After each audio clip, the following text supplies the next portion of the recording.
नमस्कार, आप देख रहे हैं देवभूमि समाचार में आपके साथ प्रियंका मलिक। हाजिर उत्तराखंड की तमाम छोटी बड़ी खबरें लेकर खबरों का रुख करेंगे, लेकिन सबसे पहले एक नजर हेडलाइंस पर।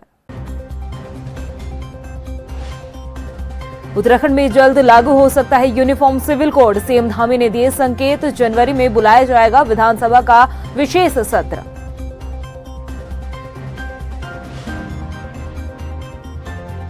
लापरवाह अधिकारियों की सुस्ती से धान खरीद का लक्ष्य अधूरा, मंत्री रेखारे नाराज। 31 दिसंबर तक लक्ष्य पूरा करने का अल्टीमेटम। सीएम के सामने अपनी परेशानी रखने वाले पीआरडी जवान सस्पेंड, अनुशासनहीनता का हवाला देकर हुई कार्रवाई, विशेष सचिव ने दिए जांच के आदेश। मसूरी में विकसित भारत संकल्प यात्रा का बीजेपी ने किया भव्य स्वागत। राज्य मंत्री ज्योति प्रसाद गैरोला बोले, समाज के अंतिम व्यक्ति तक पहुंचाएंगे जन कल्याणकारी योजनाओं का लाभ। उत्तराखंड परिवहन विभाग कर रहा अपनी कैब सर्विस शुरू करने की तैयारी, जल्द लॉन्च होगा मोबाइल ऐप, घर पर ही बुला सकेंगे सार्वजनिक परिवहन से जुड़े वाहन। हेडलाइंस के बाद बुलेटिन में खबरें विस्तार से। विधानसभा चुनाव में मुख्यमंत्री पुष्कर सिंह धामी ने राज्य में यूसीसी लागू करने का वादा किया था और अब सीएम धामी अपना ये वादा जल्द पूरा कर सकते हैं। खबरें हैं कि नए साल पर उत्तराखंड में यूसीसी लागू हो सकता है। खुद मुख्यमंत्री पुष्कर सिंह धामी ने ऐसे संकेत दिए हैं। यह रिपोर्ट देखिए। उत्तराखंड में नए साल पर जनता को एक बड़ा तोहफा मिलने की उम्मीद की जा रही है। कयास लगाए जा रहे हैं कि नए साल पर राज्य में समान नागरिक संहिता लागू हो सकता है। नए साल की शुरुआत में सरकार विधानसभा का विशेष सत्र बुलाकर यूसीसी को विधानसभा से कानून के रूप में पास करा सकती है। दरअसल यूनिफॉर्म सिविल कोड का ड्राफ्ट तैयार हो चुका है, मगर फिलहाल समिति ने ये ड्राफ्ट सरकार को नहीं सौंपा। चर्चा थी कि 5 राज्य, खासकर मध्य प्रदेश और छत्तीसगढ़ के चुनाव को देखते हुए यूसीसी की प्रक्रिया पर रोक लगा दी थी, लेकिन अब इन राज्यों के चुनाव परिणाम भी आ चुके हैं। दोनों ही जगहों पर बीजेपी की सरकार भी बन चुकी है। ऐसे में माना जा रहा है कि उत्तराखंड में जल्द ही बीजेपी यूसीसी को लागू करने की दिशा में एक बड़ा कदम उठा सकती है। यूसीसी का काम इस विधानसभा चुनाव के उत्तराखंड के विधानसभा चुनाव के संपन्न होते ही हमने उस पर काम करना शुरू किया था, क्योंकि ये हमारा उत्तराखंड की देवतुल्य जनता के सामने हमारा संकल्प था कि हम यूसीसी को लाएंगे, और उसके लिए कमेटी बनाई थी। कमेटी ने अपना काम कर लिया है। जल्दी ही हमको ड्राफ्ट मिलेगा और ड्राफ्ट मिलते ही जो आगे की प्रक्रिया हम उसको पूरा करेंगे। वहीं बीजेपी के प्रदेश अध्यक्ष महेंद्र भट्ट का कहना है कि धामी सरकार सही समय पर सही फैसले पर मोहर लगाने का काम कर रही है। जैसे ही उचित समय आएगा यूसीसी को राज्य में लागू कर दिया जाएगा। देखिए, सब सकारात्मक दिशा की और चीजें बढ़ रही है। आज 370 का विषय आया, तीनों राज्यों का चुनाव परिणाम हमारे पक्ष में आया, तो मैं कह सकता हूँ भारतीय जनता पार्टी जो अपने घोषणा पत्र में कहती है उसको अमली जामा पहनाती है। थोड़ा सब्र रखिए, समय के साथ सब चीज़ों को धरातल उतारेंगे। लगता है कि 2024 का जो लोकसभा चुनाव है उससे पहले यूसीसी जो है उत्तराखंड में लागू हो जाएगा। यथासमय लागू करेंगे। यूनिफॉर्म सिविल कोड को लागू करने की जो कवायद एक बार फिर से तेज हो चली है, उसे देख सियासी जानकारों की माने तो लोकसभा चुनाव से पहले मुख्यमंत्री पुष्कर सिंह धामी प्रदेश में यूसीसी लागू करने का वादा पूरा कर सकते हैं।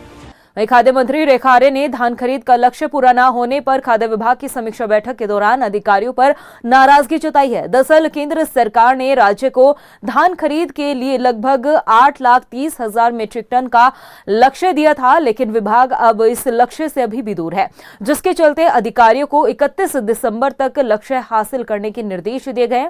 इसके साथ ही मंडुए की खरीद का भी लक्ष्य दिया था, वो भी फिलहाल कुछ अधूरा है।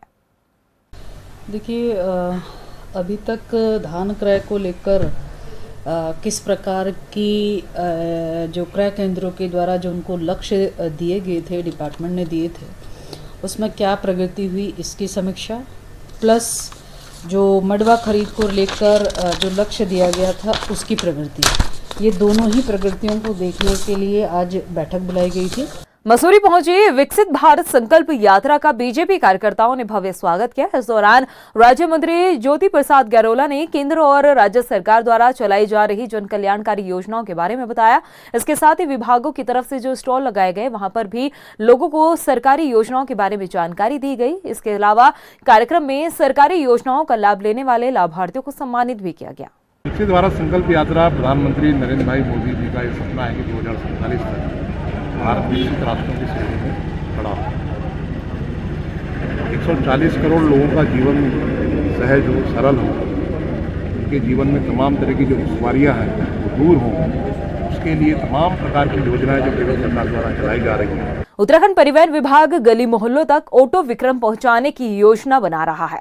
इसके लिए गढ़वाल आयुक्त 23 दिसंबर को आरटीए देहरादून संभाग की बैठक लेंगे। इसमें परिवहन सेवाओं को सुदृढ़ करने के नए प्रस्तावों पर सुनवाई होगी। बताया जा रहा है कि अब एक ऐसी योजना पर काम किया जा रहा है जिससे ऑटो ई रिक्शा विक्रम की बुकिंग ऐप के जरिए हो सकेगी। ऐप से लोग अपने दरवाजों पर ऑटो विक्रम बुला सकेंगे। दिसंबर को जो बैठक है उसमें सबसे इम्पोर्टेंट बिंदु तो ये अर्बन मोबिलिटी से संबंधित है, जिसमें हम कुछ नए रूट्स को भी हम लोग नोटिफाई करवा रहे हैं। इसके अलावा हम लोग ये सुनिश्चित कर रहे हैं कि ट्रैफिक कॉन्जेशन ना हो, उसके लिए हम लोग विक्रम टेम्पो के कुछ रूट्स को डाइवर्ट कर रहे हैं, जिससे घंटाघर के आसपास के क्षेत्र में कोई भी जाम की स्थिति उत्पन्न ना हो। इसके अलावा जो ई रिक्शा के संबंध में भी हम लोग विचार विमर्श कर रहे हैं और हम लोग ऑटो के परमिटों के बारे में भी सोच रहे हैं, ताकि कई ई रिक्शा वालों ने हमारे पास आकर रिक्वेस्ट करी है और विभिन्न माध्यमों से वो एप्लीकेशंस दिए कि वो सीएनजी के ऑटो लगाना चाहते हैं, जिससे कि दूर दूर के क्षेत्र तक लोगों को आने जाने की सुविधा मिल सके। राजधानी देहरादून स्थित पुलिस लाइन के ग्राउंड में प्रेस क्लब द्वारा आयोजित क्रिकेट टूर्नामेंट के दूसरे दिन सूचना महानिदेशक बंसीधर तिवारी ने शिरकत की। महानिदेशक ने बल्लेबाजी कर क्रिकेट मैच की शुरुआत करते हुए सभी पत्रकार खिलाड़ियों को शुभकामनाएं दी। इस मौके पर उन्होंने कहा कि खेल से हम मानसिक और शारीरिक रूप से स्वस्थ रहते हैं। देखिए, पहली बात ये है कि जो कोई प्रतियोगिता होती है वो खेल भावना से होती है और जहाँ प्रतियोगिता होती है वहाँ प्रतिद्वंदिता नहीं होती। प्रतियोगिता में हमेशा जीतने का भाव होता है, किसी को पीछे छोड़ने का भाव नहीं होता। तो ये जो सकारात्मकता होती है निश्चित रूप से अगर हम कहें हमारे मन को, विचार को प्रसन्न रखती है और शारीरिक स्वास्थ्य के नजरिए से भी अगर हम देखें तो खेल कूद बहुत जरूरी है। और उत्तरांचल प्रेस क्लब के द्वारा जो ये क्रिकेट प्रतियोगिता आयोजन किया गया है, आयोजित की गई है, मेरी शुभकामनाएं हैं और एक सौहार्दपूर्ण वातावरण बनाने। देहरादून पुलिस ने हरावाला काली मंदिर का दरवाजा तोड़कर मंदिर को अपवित्र करने वाले आरोपी सद्दाम को मेहूवाला से गिरफ्तार किया है। एसएसपी अजय सिंह ने बताया कि गिरफ्तार आरोपी मानसिक रूप से ठीक नहीं है। इसका इलाज सेलाको स्थित मानसिक चिकित्सालय में चल रहा है। पुलिस आगे की कार्रवाई में भी जुटी है। पूरा घटनाक्रम ये था कि रात्रि में 1 बजे के करीब एक व्यक्ति जो है वहाँ पर मंदिर के पास दिखाई देता है, जो पैदल था, और उसके बाद वहाँ पर उसके द्वारा बाथरूम की जाती है, फिर इसके बाद एक पत्थर उठाकर मारा जाता है। चूँकि यह घटनाक्रम की जानकारी सुबह जब पुजारी वहाँ पहुँचते हैं, वहाँ देखते हैं ग्लास मतलब शीशा टूटा हुआ है मंदिर के पास वाला, तो उनके द्वारा फुटेज वगैरह कैमरे लगे तो सब चेक किया गया, तो एक व्यक्ति इस तरह से आपत्तिजनक कृत्य करते हुए मिला। फुटेज के आधार पर सूचना आज प्राप्त हुई कि एक ऐसा ही व्यक्ति जो है मेहूवाला क्षेत्र में देखा गया है। इसका तत्काल हमारी टीमों ने, अलग अलग टीमों ने उस पूरे एरिया को कॉम्बिंग करके और घरों में जाकर पूछने से एक पता चला कि सद्दाम नाम का युवक है जो मेहूवाला में रहता है, और इसका घर ट्रैक करते हुए पुलिस पहुंची और उसको वहाँ पर पूछताछ के लिए हिरासत में ले लिया। जानकारी करने पर पता चला कि व्यक्ति जो है इसका सेलाकुई मेंटल हॉस्पिटल से वहाँ से इलाज भी चल रहा है और उसका सर्टिफिकेट भी मेंटल विक्षिप्त होने का है। पीआरडी स्थापना दिवस के मौके पर पीआरडी जवानों को अपनी मांग शासन के सामने उठाना महंगा पड़ गया। उम्मीद थी कि समस्या का समाधान होगा, लेकिन क्या पता था कि लोकतंत्र में आवाज उठाने की सजा सस्पेंड होकर चुकानी पड़ेगी। वही विभाग की मंत्री से जब जवानों को नौकरी से हटाने का कारण पूछा तो अनुशासनहीनता बता रही है। ये रिपोर्ट देखिए। पीआरडी जवानों को मिली आवाज उठाने की सजा, शासन के सामने रखी मांग तो जवानों की छीन ली नौकरी। मांगा समस्या का समाधान तो अनुशासनहीनता का दे दिया नाम। फिलहाल जांच के दौरान कार्यमुक्त कर दिया गया है और जांच के उपरांत में जो कि अनुशासनहीनता तो है ही, तो मुझे लगता है कि जांच उसमें जिस प्रकार से भी संतुष्ट होकर आएगी उनके आचरण को लेते हुए, उसके अनुसार आने वाले समय में उनका पीआरडी रजिस्ट्रेशन भी उनका समाप्त किया जाएगा ताकि जो है इस प्रकार का आचरण जो है भविष्य में कोई ना अपनाए। मंत्री रेखा आर्या कह रही हैं कि पीआरडी जवानों ने अनुशासनहीनता दिखाई तो उन पर कार्रवाई की गई। कार्रवाई इसलिए ताकि भविष्य में फिर वो ऐसी जरूरत ना कर सके। अच्छी बात है मैडम, होना भी चाहिए, लेकिन जिस अनुशासनहीनता की बात आप कर रही हैं, जब वही आपके मंत्री और विधायक करते हैं, तब कहां चली जाती है कार्रवाई? जब बीच सड़क पर कैबिनेट मंत्री आम लोगों को थप्पड़ जड़ते हैं, तब कहां चली जाती है अनुशासनहीनता पर कार्रवाई? जब अधिकारी पर आपकी पार्टी के विधायक हाथ उठाने की कोशिश करते हैं, तब कहां चली जाती है अनुशासनहीनता पर कार्रवाई? और क्यों कार्रवाई करने में इतनी तत्परता शासन प्रशासन नहीं दिखाता जितना अभी पीआरडी जवानों की नौकरी छीनकर दिखाई गई? क्या दे पाएंगे आप इन सवालों का जवाब? शायद नहीं, क्योंकि मंत्री विधायक इनका पद, हैसियत, रुतबा, दबदबा बोलता है। लेकिन जब बेबस लाचार लोग अपनी आवाज उठाते हैं तो उनकी बोलती बंद कर दी जाती है। ये कहाँ का इंसाफ है? लोकतंत्र में जवानों को अपनी मांग भी उठाने का अधिकार तक नहीं। पीआरडी जवानों की गलती ही क्या थी कि उन्होंने अपनी मांग को सीएम साहब के सामने रखा? हो सकता है कि वक्त और समय सही नहीं था जवानों द्वारा अपनी समस्या रखने का, लेकिन क्या आपने जवानों से बात करने की कोशिश की कि आखिर उनके सामने ऐसी क्या मजबूरी आन पड़ी कि उन्हें सीएम साहब का रास्ता रोककर अपनी समस्या बतानी पड़ी? क्या इससे पहले पीआरडी जवानों ने सही फोरम पर अपनी बात रखने की कोशिश की भी या फिर नहीं? ये तमाम सवाल ऐसे हैं जो कौंध रहे हैं, क्योंकि जवानों ने अपने परिवार के भरण पोषण के लिए नौकरी मांगी थी, उचित मानदेय मांगा था, लेकिन आपने तो उनसे रोजगार ही छीन लिया। निलंबित हुए पीआरडी जवान सुनील लखरवाल ने पीआरडी निदेशक पर पूरे मामले को गुमराह करने का आरोप लगाया है। सर, ये जो हमारे विभागीय डायरेक्टर द्वारा और माननीय मुख्यमंत्री जी को और माननीय विशेष प्रमुख सचिव सिन्हा जी को झूठ बताया गया कि इस समय पीआरडी जवान सुनील लखरवाल ड्यूटी पे कार्यरत है, क्योंकि 31 अक्टूबर 2023 से मेरा कार्य मुक्त का परिवहन विभाग से आदेश बन गया था। उसके बाद से अभी तक मैं कहीं पे ड्यूटी पे तैनात नहीं हूँ। और इस तरह से डायरेक्टर साहब के द्वारा जो ये फिल्म बनाई जा रही है, झूठी मनगढ़ंत कहानियाँ बनाई जा रही है। हमारे साथ ऐसे ही खिलवाड़ होता है। अंग्रेज चले गए, हमारे विभाग के जो अधिकारी यहाँ पर ऐसा दबाव बनाते, अगर किसी ने अपनी बात रख दी तो हमें अंग्रेजों की तरह गुलाम बना के रखा जाता है, धमकाया जाता है, नोटिस जारी हो जाता है। इस पूरे मामले में विशेष प्रमुख सचिव अमित सिन्हा ने जांच बैठा दी है। अमित सिन्हा ने 7 दिन के भीतर रिपोर्ट मांगी है, लेकिन हैरानी की बात है कि जिस अधिकारी पर गलत जानकारी देने का आरोप पीआरडी संगठन के अध्यक्ष ने लगाया, उसी के हाथ में जांच दे दी गई। मुख्यमंत्री जी के सामने उसने थोड़ी सी ऊंची आवाज में बोला, जबकि अगर हम लोगों ने जो जांच कराई उसमें प्रथम दृष्टया पता चला कि वो 15 साल से ड्यूटी पे है। तो ऐसा प्रतीत होता है कि उसके पीछे कुछ और कारण रहा होगा। जो बातें बोली वो सच प्रतीत नहीं होती है, लेकिन फिर भी इसकी हम लोगों ने एक इंटरनल इंक्वायरी स्थापित कर ली है, और जिसमें हमारे डायरेक्टर जो सोनकर जी हैं वो जांच करके से बताएंगे कि फाइनली इसमें क्या कारण था कि वो इस तरह से बोला। वहीं मुख्य विपक्षी दल कांग्रेस ने कहा कि जिस तरह से जवानों को निलंबित कर दिया गया, इससे बीजेपी सरकार की कर्मचारी विरोधी मानसिकता का पता चलता है। पीआरडी के सम्मेलन में कुछ व्यक्ति, कुछ कर्मचारी अपनी मांग को लेकर बात कर रहे थे, और उस पर जो निर्णय सरकार ने लिया है उसमें से 2 कर्मचारियों को बर्खास्त किया गया है।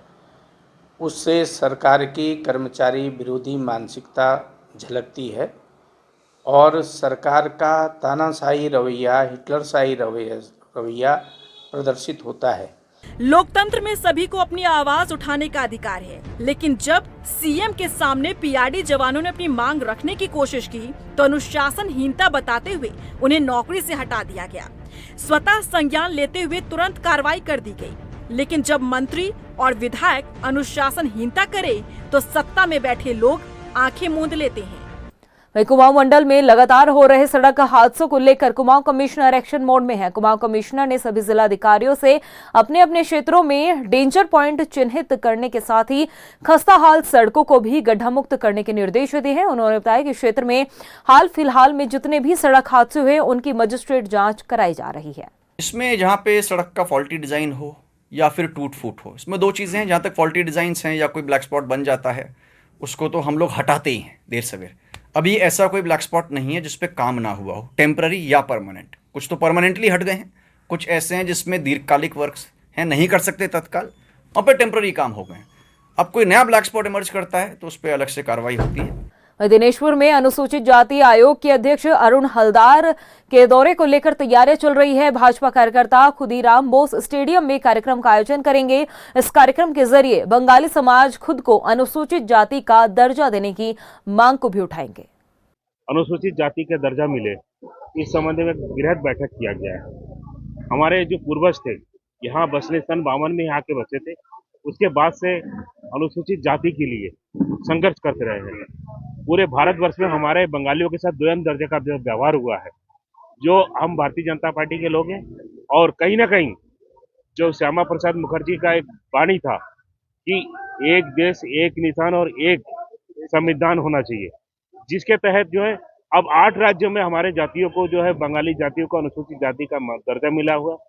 क्या घटना है कि उत्तराखंड और यूपी में हमको नहीं मिल रहा है। वहीं उत्तराखंड में बढ़ती ठंड के मद्देनजर पशुपालकों को भी सावधानी बरतने के लिए कहा गया है। गदरपुर में पशुपालन विभाग के चिकित्सा अधिकारी ने बताया कि विभाग ने पशुपालकों से अपील की है कि वो दुधारू पशुओं का खास ख्याल रखें। जानवरों के लिए अलाव की व्यवस्था के साथ ही उन्हें पौष्टिक आहार जरूर दें।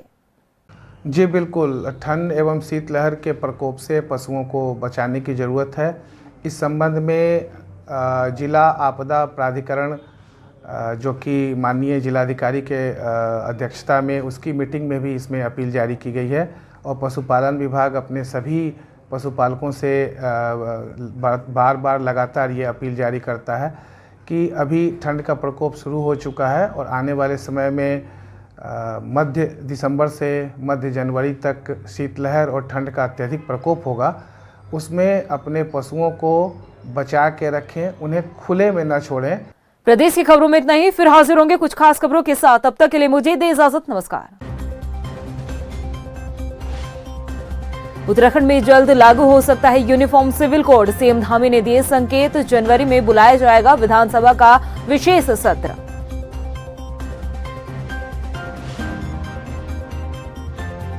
लापरवाह अधिकारियों की सुस्ती से धान खरीद का लक्ष्य अधूरा, मंत्री रेखा आर्य नाराज। 31 दिसंबर तक लक्ष्य पूरा करने का अल्टीमेटम।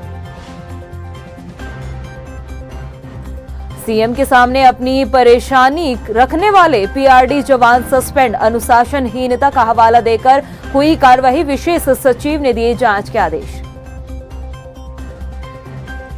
मसूरी में विकसित भारत संकल्प यात्रा का बीजेपी ने किया भव्य स्वागत। राज्य मंत्री ज्योति प्रसाद गैरोला बोले, समाज के अंतिम व्यक्ति तक पहुंचाएंगे जन कल्याणकारी योजनाओं का लाभ। उत्तराखंड परिवहन विभाग कर रहा अपनी कैब सर्विस शुरू करने की तैयारी। जल्द लॉन्च होगा मोबाइल ऐप, घर पर ही बुला सकेंगे सार्वजनिक परिवहन से जुड़े वाहन।